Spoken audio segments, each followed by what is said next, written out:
I boarded a flight to Napa Valley, where the Bennett family owned a renowned vineyard estate, the venue for the wedding. It was the kind of wedding where they hired an entire film crew, set up an outdoor stage, and the guest list was a parade of polished faces. I wasn't accustomed to this world, but I didn't care. I was there for my younger brother.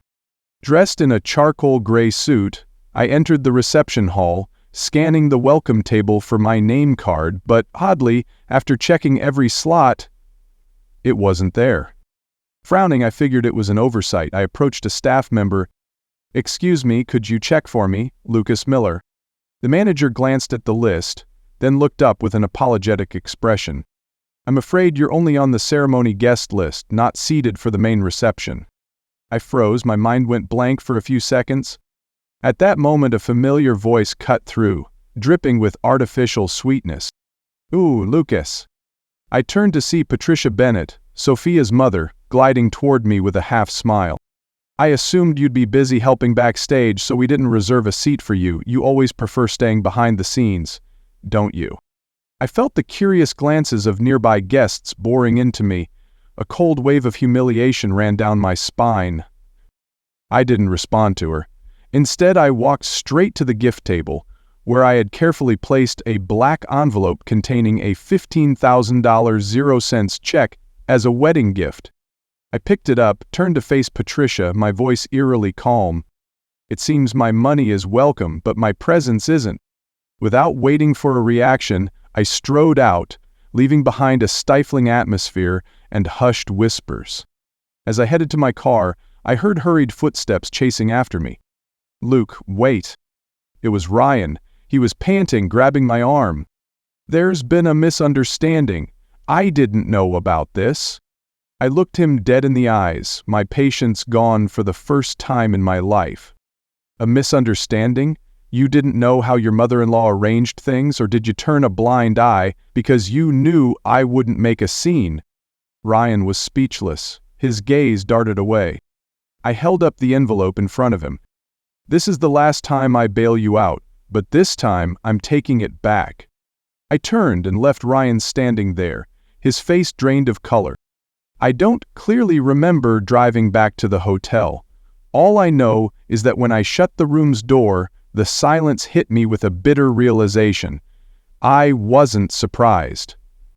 I had always known my place in the family. A shadow who paid up, stayed quiet, and never made anyone uncomfortable. I sat down, pulling the black envelope from my jacket. The $15,000 0-cents check still sat neatly inside. I let out a laugh, a bitter, unfamiliar kind. My phone buzzed relentlessly. Ryan called, Sophia called, even my mother started texting. "What's this about you leaving? Ryan said you stormed off. Explain yourself." Explain? How many years had I spent explaining away being disrespected? Enough. I woke early, booking the first flight back to Denver. But before leaving Napa Valley, I did something I'd never considered in all these years. I reopened every account, bill, and loan I'd ever co-signed for Ryan and our parents. As the numbers appeared before my eyes, I sat in stunned silence. The car loan for Ryan, $22,500, 0 cents. Ryan's unpaid college tuition, $9,800, 0 cents. Dad's uninsured hospital stay, $6,200, 0 cents. Ryan's overdue rent from last year, $4,000, 0 cents. The family insurance plan still in my name, $350, 0 cents a month for 3 years. And countless smaller expenses I hadn't bothered to track because I thought, why keep score when it's for family? I opened my laptop and created an Excel file. For the first time, I tallied the full cost of my silence. The final number stared back at me. $78,460, 0 cents. I wondered, in all these years, had any of them ever acknowledged this? Or did they just see Lucas as a walking wallet, always smiling, never demanding? Back in Denver, I spent the afternoon calling the bank, canceling Ryan's and my parents' access to my credit cards. I contacted the insurance company, switching the plan to individual coverage. I wasn't angry, I felt liberated. When it was done, I drafted an email attaching the Excel file. Subject: Summary of 7 years of family support, Lucas Miller. Bot: To Ryan and our parents. This is the total of what I've covered for the family over the past 7 years. As of today, I'm ending all financial support.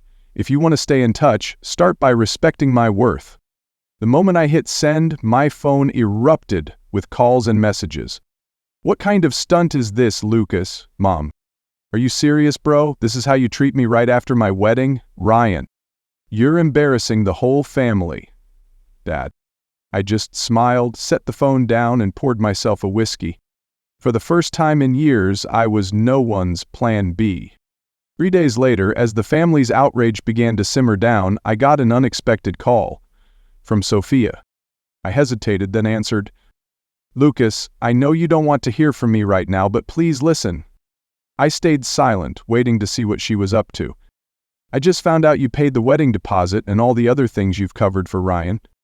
Sophia sighed, her tone lacking its usual arrogance. I'm not ungrateful like my mother or Ryan. I just sent you $20,000, 0 cents from my personal account. Check it. I glanced at my phone. There was indeed a transfer notification. Consider it an apology, Sophia continued.